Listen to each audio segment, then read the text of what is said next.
My name is Giselle, and I'm from France. I was born an only child to two parents who were also only children.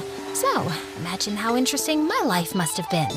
Yeah, right. I was this awkward, lonely girl who didn't have many friends. When I started middle school, we'd just moved to a new city, and let's just say, I didn't exactly leave the best first impression. My mom chose this private school because she liked their style and spirituality. You know, that overly cheerful vibe where everyone's all smiles and life is just rainbows and bunnies. On the first day, the teacher welcomed us with something called the word jumping dance. And yes, there was a skirt policy. Under mine, I was wearing my comfort undershorts, the worn out kind with a hole in it. When my turn came and Miss Jenkins asked me to jump, I refused. Come on, Giselle, don't be shy. You're in a safe circle. Everyone, let's cheer for Giselle. Giselle! Giselle! Giselle! She grabbed my hands and made me jump with her. I felt the pressure and jumped, and then, boom! Everyone saw the hole in my shorts. There was this awkward silence for about a millisecond. Then they all just went back to cheering and jumping like nothing happened. And the next day, every girl in class showed up with a hole in her shorts. Apparently, they thought it would make me feel better. It didn't. I actually found it kinda weird. Like, stop embarrassing me even more. And the weirdness didn't stop there. Everyone was hugging each other every 15 minutes. Kids were napping in the corner of the classroom, and the teacher didn't even care. One student suggested we start crawling to the board to connect with the ground, and everyone thought it was a great idea. That night, I went home, wrote a note to my mom, and left it on the kitchen table. Writing was the only way I ever felt comfortable expressing myself. Whenever I tried to speak, the words came out wrong, but on paper, they somehow made sense. Mom, please get me out of this dumb school. Giselle, we've talked about this. You don't need to write letters. If something bothers you, just say it out loud. Bad school. No, it's better than your old school. People are friendlier here. She wasn't wrong. At my old school, I got bullied and ignored. Kids said I was weird and different. When did keeping to yourself become a reason to get laughed at? I took the paper back, scribbling something else, and went to my room. I hate you, Sharon. Well, tell me something I don't know. A whole year passed, and I hated that awkward cult school even more. I never adjusted. Mom kept saying it was the best place for me and my needs. What needs? I never knew what she was talking about. The weird ones were her and my dad. Honestly, I always thought my dad might be on the spectrum. Good night, Giselle, and remember to be a good girl and don't turn the corridor light off. Close your bedroom door, Dad. You're a grown-up. You don't need the light. No, Giselle, light is important. Don't turn off the light. Daddy loves you. Mom, on the other hand, was the opposite. Over-social. She'd randomly invite neighborhood kids over to play with me, like she was casting a movie and forgot to tell the star. Oh, you're here. Happy birthday. Honey, don't mind these kids. I just invited them over on a whim. Whim. Thought you all could watch a movie or something, make some friends, huh? What do you say? I'm not trying to be mean. My mom says you have a condition or something, so I should be nice, but your face kinda bugs me. This is Meryl. She lays an egg the second she hates someone. It's her thing. Oh, see? You've already made a friend and a baby. This is going great. That's my life with my parents. One's got no idea who I am, and the other's got 10 ideas, and all of them are wrong. Is it really that hard to just listen? I just wanted to live with normal people, where I belonged, where I felt understood. Everything changed when one day, a new girl joined our class. A nun came in, dragging this girl who looked quiet and innocent, the kind of girl you look at and immediately assume is an abuse victim. Everyone, please welcome Natasha. It's Natalie, dear. Natasha makes it sound like she's a bad girl.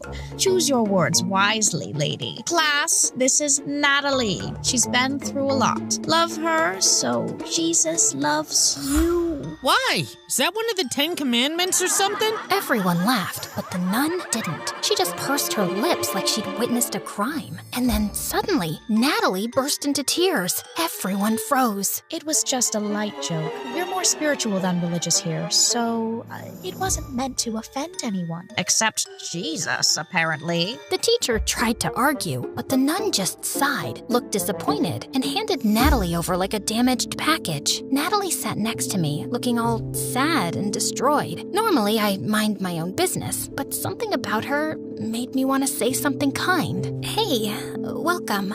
I can be your friend if you want. I'm gonna kill that nun. Mark my words, Giselle. She looked scary, like actually scary. I regretted talking to her. Wait, my name, you know? It's written on the name tag. I'm not psychic, I'm just literate. Oh God, what kind of a school is this? If I thought this school couldn't get any worse, I was mistaken, because this Natasha girl was a nutcase. She slept on the desk, drooled all over my books. She even had a vape. The girl didn't eat anything, just vaping and drinking soda all day. And when the day ended, she turned to me like, Hey, you, don't forget to do the assignment tonight. It's due tomorrow, and I don't want any missing homework already. Got it? we... What are you saying? I tried to tell her it was a partner project, but the words wouldn't come out. So I just kept pointing between her and myself, like, hello, both of us are supposed to do it. Yeah, I know it's a partner project. Just do it and write my name on it. Was that hard to understand the first time? Jeez. Just then, the nun showed up at the classroom door. Natasha put on her most innocent smile, lowered her head, and walked over to her like some quiet little angel. What had I gotten myself into? That night, I sat across from Mom at the kitchen table, scribbling frantically into my notebook. Take me out. I hate this school. New girl is crazy. I love home. I like Dad more. I want to be homeschooled. You still have space here. I think you can add something. Oh. I wish I was never born. That's new. Just then, the doorbell rang, and Mom got up to answer it. I was mid-sentence in what I believed would be my longest, most emotionally convincing plea to finally be pulled out of school, when suddenly, Mom called out, Giselle, it's for you. The new girl you've been saying all those nice things about? I froze. Natasha is here? I tried to hide like a terrified mouse. Try the bathtub, but fill it with water first. I always do that when Mom's looking for me. Last time I lasted 3 minutes under. Just then, Mom and Natasha entered the living room, laughing like old friends. Giselle, you told me Natasha was sweet, but this sweet? Wow, you have such a lovely home, Mrs. Oh dear, you can call me Sharon. Why don't you let Giselle show you her room? I'll make you some cookies. Yay, cookies! Natasha smiled and held my hand. I walked her to my room, praying the ground would open up and swallow me whole. She wandered around my room, touching everything like she'd never seen regular human objects before. She picked up a snow globe, a crystal ball with a tiny village inside. I was raised in a place like this up north. I loved it there. But my dumb parents wanted to move to this stupid town. I hated it, and I started acting out. Now they've dumped me in this nun place to discipline me. The nuns tried teaching me at the church, but eventually they got tired of having me around and sent me to this godforsaken school, which I hate even more. So I'm acting out even more. Why don't these parents just listen to us instead of forcing us to do things? Yeah. See, we're not that different. We could be friends, you know, make life easier for each other. She wasn't wrong. Her parents didn't get her, just like mine didn't get me. But the idea still made me feel tense. I don't like having friends. No one ever really gets me, so what's the point anyway? So I groaned and flopped onto my bed. She smirked and flopped down right next to me. Hey, listen, since we are friends now and all, I need a favor. I visit my parents twice a week, and I thought maybe you could come with me. Just, to show them I've got good friends. Last time I brought someone, they called more friends over and trashed my parents' room. So with you, the risk is low, or even non-existent. No. Listen, it'll be easy. You don't have to say anything. Just come to my house and be there. Just then, Mom barged in. Ooh, Giselle's got her first sleepover party. No. It's just a visit, like 2 or 3 hours, that's all, I swear. Of course she'll go. If she doesn't, she's not getting that new PC she's been crying about for months. Wait, was she blackmailing me into going? And just like that, she slammed the door behind her. I looked at Natasha, half smiling, half crying. Yay! It'll be fun. On our drive there, I was sweating and shaking like I was about to meet the president. Mom was humming the whole way, so I handed her a paper asking her to stop singing. She took it and threw it away without even reading it. When we arrived, Mom practically dragged me to the door. She rang the bell while I hid behind her. I peeked out and saw a very beautiful, sophisticated-looking lady. Her husband joined her, wearing a tie and a suit like he walked straight out of the 1950s. Welcome, Mrs. Martin. You were supposed to arrive 7 minutes ago. Punctuality matters here. Oh, it's okay. We don't mind cold food.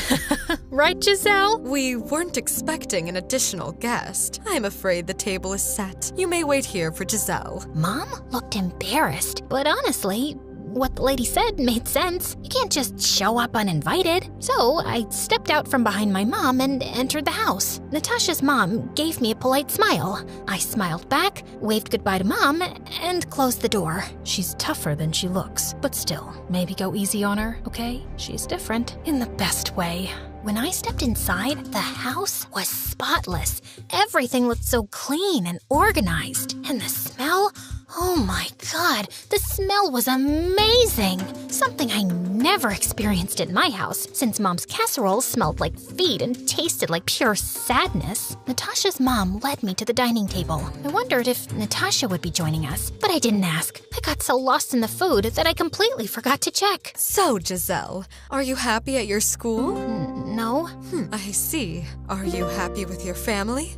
No. Are you happy in general? No. Oh, sweetie, don't worry. Life isn't fair for the most part. If you ever need someone to talk to, just know that I'm here. Normally, a line of questions like that would have stressed me out, but in that moment, it actually felt like someone genuinely cared about how I was feeling. And I don't know what it was about these people, but I instantly loved them. And somehow, I was sure they felt the same. Natalie told us she's been friends with you for a few days now. We don't believe her, honestly. Is she good to you? Because if she isn't, well, let's just say we don't like seeing nice, quiet people like you get hurt. I smiled, nodded, and was just about to say thank you when Natasha barged in. Oh shoot, she's already here? Sorry y'all, I took the bus and there was this huge accident in front of us. I think it was a train crash, like a full-on pileup. 6, 7, maybe 9 cars all crashed into each other. Obviously, that led to us. Do you ever stop to think about how pathetic these stories sound? Stop lying! I was taken aback, but Natasha didn't even flinch. She just shrugged and sat down at the table, eating like an animal, making me wince in disgust. See, Giselle, that's what we deal with every day. So, Natalie, how many vapes did you finish today? My name's Natasha, and to answer your question, only 2. If you don't count the Blue Dragon fruit flavor, it was disgusting. Then she stood up, burped, and grabbed me by the wrist. Come on, let's go to my room. Let her go. She's still eating.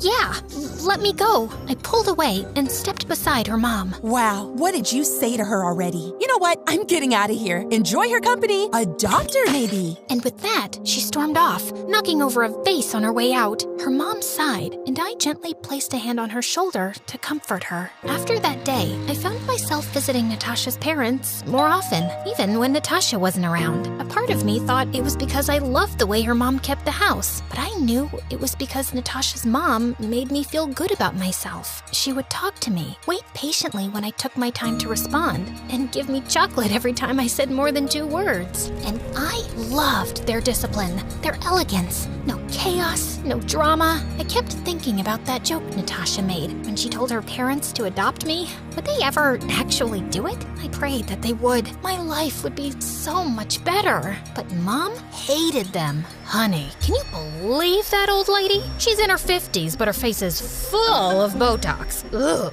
Her blonde hair is fake, her nails are fake, her lenses are fake. Honestly, her middle name should be fake. Oh, Mrs. Martin, you can't enter here because you're uninvited. And I'm a fake, stupid, insecure witch who won't let you in because you're prettier and funnier than me.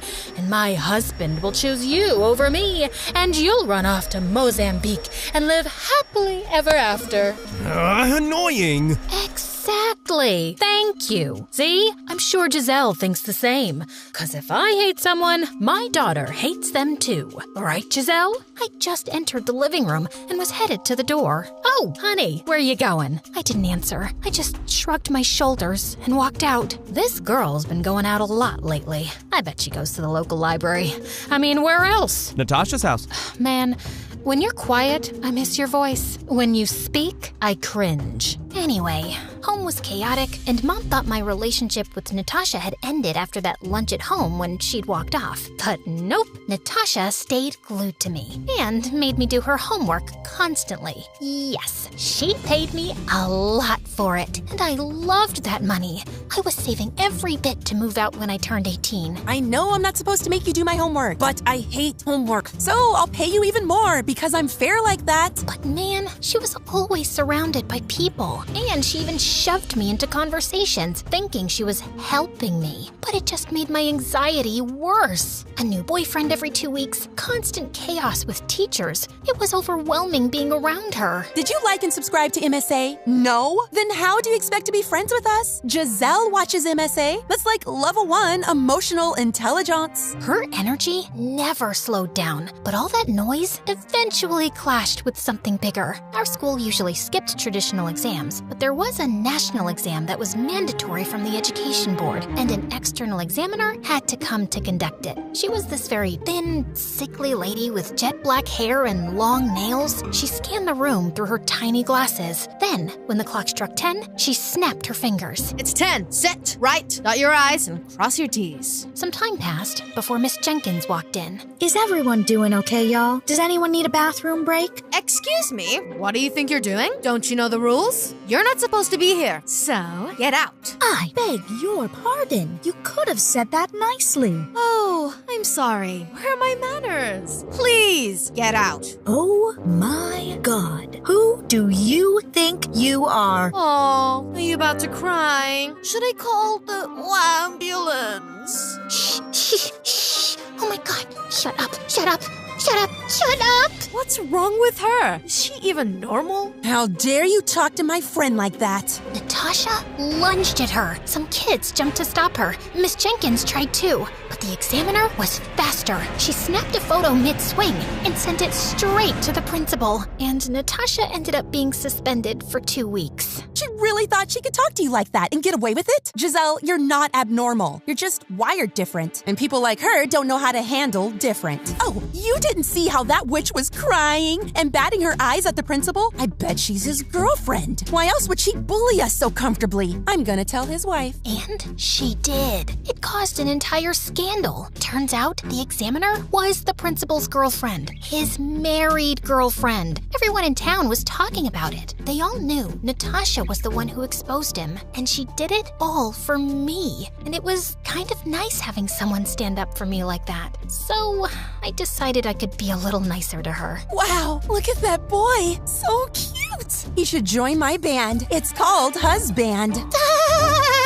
It's not even that funny. It wasn't, but I just wanted to be nice. Sorry, I handed her a piece of gum. Thanks. Oh, it's your last one. I didn't know you could share. She smiled at me, and over the next few days, I warmed up to her. But part of me still felt more at home with her parents than with her. Her parents were furious about the scandal she caused with the principal and the examiner. How far are you willing to go, humiliating us like this? Exposing the truth isn't humiliating. It's noble. Getting into other people's business isn't noble. Stop acting like a witch. Well, it takes one to know one. How dare you? God, where did I go so wrong in bringing you up? Look at Giselle. She's so quiet and nice. Why can't you be more like her? Yeah, that's what I've been wondering too. What is it about Giselle you suddenly love so much? I know how you and Dad are incapable of loving anyone but yourselves, so whatever game y'all are playing, I'll figure it out soon enough. Enough. I'm calling the monastery. 2 days a week with us is clearly too much. I wish you were half as good as your brother. He's the only one we're proud of.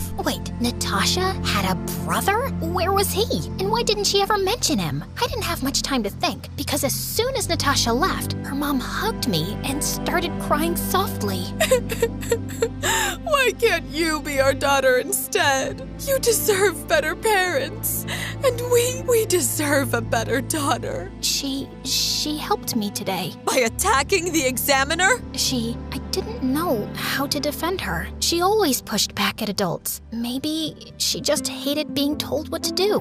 So, I sat down beside Natasha's mom and gently patted her shoulder to comfort her. Natasha's parents barely spoke for days after that fight. The house felt heavy, like it was missing something or someone. Over the next few days, I found myself at their place more and more. Natasha's dad taught me how to play chess, and I actually got pretty good. Her mom even took me to her tailor once, insisting I needed a proper dress for her sister's engagement party. When my birthday came around, Natasha's parents threw me a quiet little celebration. One plain cake, some soft music, and polite clapping. At one point, I suggested we watch an old episode of America's Got Talent. I used to enjoy it with my dad. Ugh, how do you watch this stuff? It's so loud. I was never big on birthdays, and I hated how over-the-top my parents could be, but this one felt quiet in the wrong way, like a little too depressing. I think Natasha's mom noticed my disappointment and broke the silence. Giselle, you're like the daughter we never had,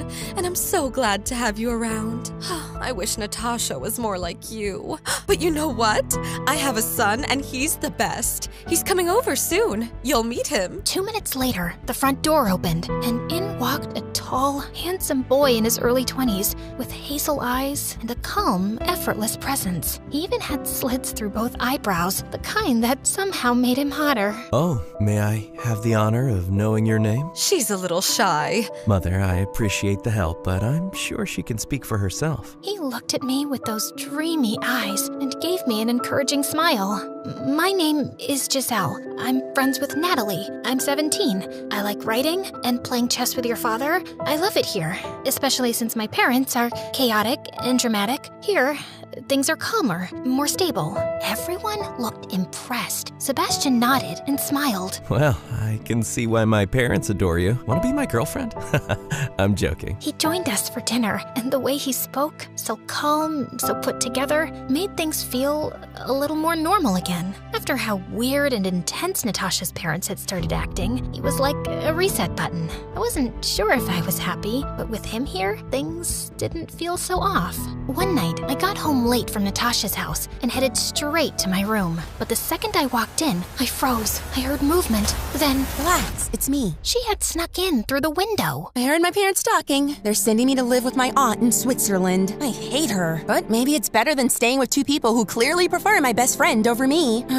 Anyway, I just wanted to say goodbye and maybe spend one last night where I don't feel completely unwanted. I'm sorry if I ever made things harder for you. I guess you were just trying to make me feel like I belonged in your own chaotic way. Sorry, I didn't always get it. Don't apologize for being you. That's the part I actually liked. She paused, then added, almost like a secret. I act out because it's better than being invisible. If I'm loud or reckless, at least someone notices, even if it's just to yell at me. I wish I could be like that sometimes. Loud, careless, like you. But I always feel like I'm doing something wrong, even when I'm just existing. Natasha looked at me for a long moment, then she opened her arms for a hug. I hesitated, then hugged her back. Neither of us said anything else, and we ended up sleeping side by side on my bed. The next morning, she was gone. I woke up on the floor from all her kicking. She sleeps like an animal, but I didn't mind. As I sat up groaning, I saw Mom silently sitting on the sofa, waiting. Ah, my God.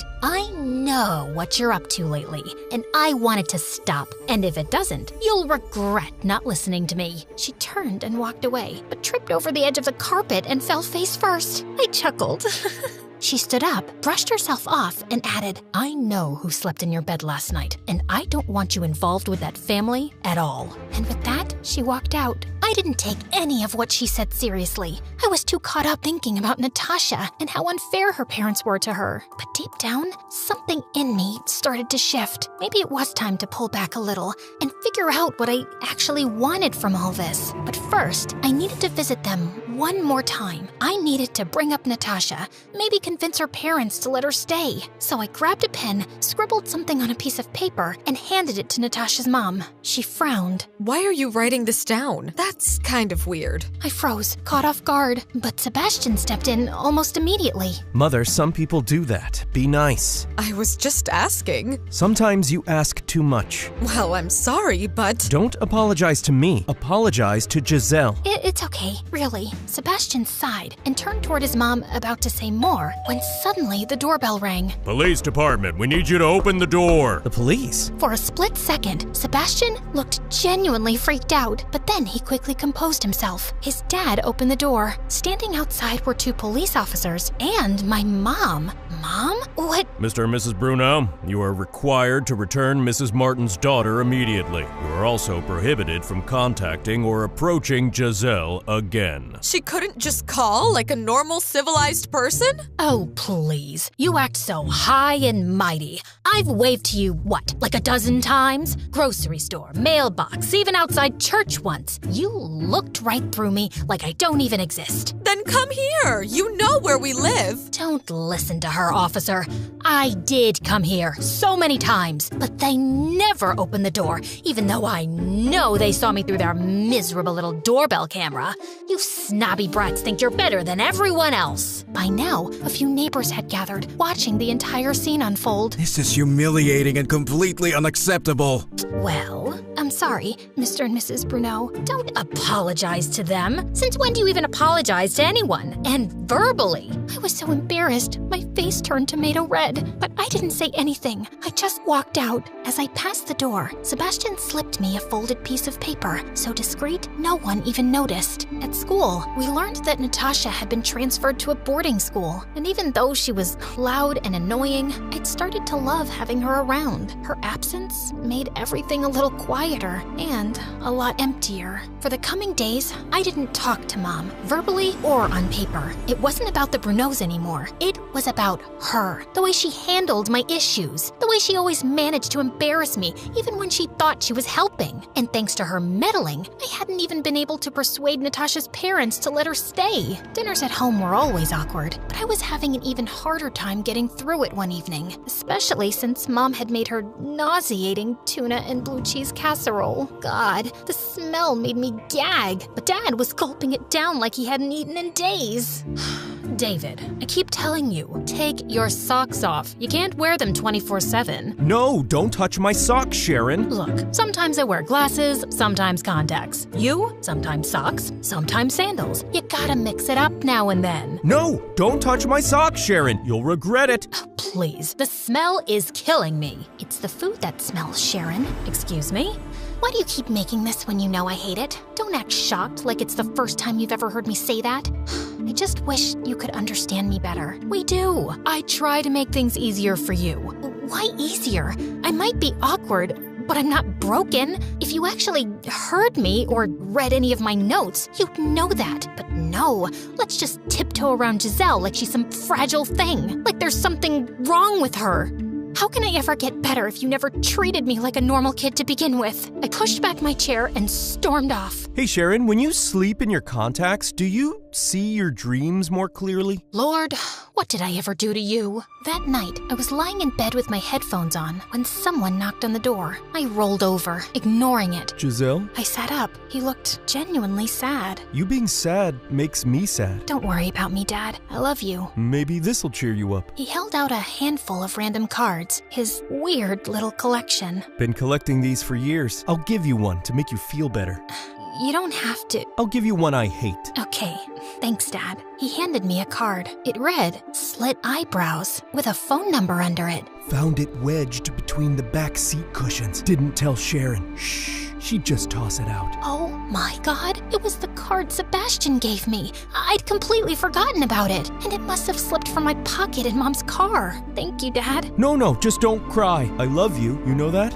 I know that. Dad smiled at me, and suddenly something clicked. Yeah, my dad was awkward and a little strange, but he noticed things, and in his own quiet, cringy way, he loved me. Maybe we weren't what you'd call normal, but we were just fine because we understood each other, and that's all that mattered for me. So I picked up my spirits, and after Dad left, I called the number. What took you so long? The card was... Tomorrow, 9 p.m., that weird bench behind the gas station. A weird bench behind a gas station? Why not just write, "You're about to get kidnapped" on the card? But I was too curious not to go. And when I showed up, things got weirder. He was wearing a hoodie and sunglasses, even though it was almost dark. You look very suspicious. Don't worry, I'm not hiding from the police. Oh, thank God. I'm hiding from the mafia. Oh, dear God. I started freaking out, pacing, sweating, sitting, standing. He reached out and gently held my hand. Hey, calm down. I'll explain everything. You'll feel better. And if you're planning to run away, I can get you a fake passport. How is that supposed to make me feel better? Listen, with all the humbleness in the world, I'm a genius. My parents pressured me nonstop to be the perfect son, especially after they realized Natasha had ADHD or something. They gave up on her and dumped all their expectations on me. It was brutal. When I failed my first semester, they cut me off financially. I was depressed. Next thing I knew, I was knee-deep in the criminal world. Fake IDs, shady clients, you name it. Your mom never found out? Oh, she knows. The mafia boss is her brother, but she pretends she doesn't know a thing. It's all about appearances with her. She'd rather die than admit her family's a mess. So wait, you're all criminals? No, I'm not a criminal. I never hurt anyone. But yeah, I messed up big. I'll spare you the details. In a nutshell, I used to install CCTV systems for some mafia guys. I'd set the passwords myself and then give them to their rivals so they could spy on each other 24/7. Which led to people getting hurt. They're all criminals, Giselle. But yeah, they found out. And now they want me. The mafia won't come after me directly. They'll go after someone I care about. That's how they work. So yeah, they were coming for Natasha. But isn't the mafia boss your uncle? Wouldn't he help protect her? Yeah, right. These people don't care about family. That's including my mom. Can you imagine she never told us about her brother being in the mafia? He didn't even know I was his sister's son. We'd never met him. Think about it now. My mom's kind of twisted. They share the same genes. Why are you telling me this? Because my mom knew that Natasha was in danger, so she sent her away. She needed someone else to play the daughter when the mafia came knocking. In other words, Mom wanted the mafia boss to think you're the daughter and hurt you instead. What? She would really do that? That's my mom. She's capable of way worse. And your dad? Nah, he's just a snob. He goes along with whatever Mom wants. He's scared of her too. For the next few days, I stayed home and kept to myself. I didn't want to go out and get kidnapped by the mafia. I was scared, I'll admit that. But more importantly, I was hurt. Natasha's mom was the one person I'd trusted, and she'd been a total liar. She played with my feelings and made me feel accepted, only to throw me to the mafia when the time came. I was feeling terrible and stupid, and I was sulking in my room when suddenly a folded paper slid under my door. It read, "Seeing you hurt like this hurts us. We failed you. We're sorry." That was clearly Mom's writing, and next to the note was a photo from my birthday. I was running away from a chicken, screaming. Dad was hugging the chick like it was a baby, and Mom was cooking an absurdly giant pot of rice, like the ones you see in donation ads for starving villages in Africa. Something in my stomach turned. My parents, as weird and obnoxious as they were, had never truly hurt me the way Natasha's mom had. And even if they weren't the best at expressing their feelings, at least they were sorry. It came late, but I clung to it anyway. So, I got up, wiped my face, and went downstairs to give them the biggest hug when I saw Natasha's mom sitting in our living room. What the heck are you doing here? Be nice, Giselle. She said she will help me. She apologized for misbehaving with me and said she wanted to make things right. She offered to cover your father's medical tests, the ones we've been putting off for months. You know he needs some help, and I think I was too quick to judge her. I know she's made you feel comfortable, and you've been sad since you stopped going over there. That's not why I'm upset, and we don't want anything from her. Where's this coming from? Whatever Sebastian told you, it's all lies. Can we talk in private? No, just stop. You made me think I was special, that I belonged with you, that I was just a distraction from your real problems. Have you told my parents what you're planning on doing with me? Wait! You got it all wrong! I promise! Yes, Giselle, please, hear her out. Mom and Dad both looked at me expectantly, so I just sighed and I reluctantly stepped outside with Natasha's mom. I'm really sorry, Giselle. Really, truly sorry. What are you talking about? I looked to my side and saw a black sedan crawling past the house. The windows were tinted, but I could see some men in the front, and that's when it hit me. They were coming for me. These were the men with the mafia, and Natasha's mom was about to hand me over to them. I wanted to run away, but before I could react, someone shoved me to the side. Watch out! She had shown up out of nowhere and pushed me out of the way. The car came to a halt, and Natasha's mom panicked and tried to get back in the house, but she slipped on the steps and hit her head hard.